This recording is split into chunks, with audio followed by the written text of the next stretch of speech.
Domenica 19 giugno, San Romualdo. È il 171esimo giorno dall'inizio dell'anno, ne mancano 195 alla fine.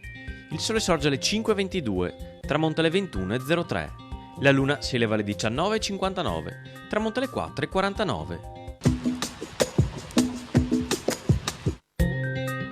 Sulle pendici del Montello precipita in fiamme l'apparecchio del maggiore Francesco Baracca, da Lugo di Romagna. Primo pilota da caccia in Italia, aveva già abbattuto 34 aerei nemici.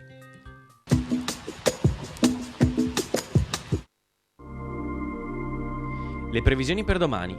Fino alle ore centrali in prevalenza molto nuvoloso, con precipitazioni diffuse anche a carattere di rovescio o occasionale temporale. In seguito tendenza ad attenuazione della nuvolosità, con probabili schiarite e fenomeni in diradamento. Temperature minime stazionarie e un lieve aumento, massime in calo.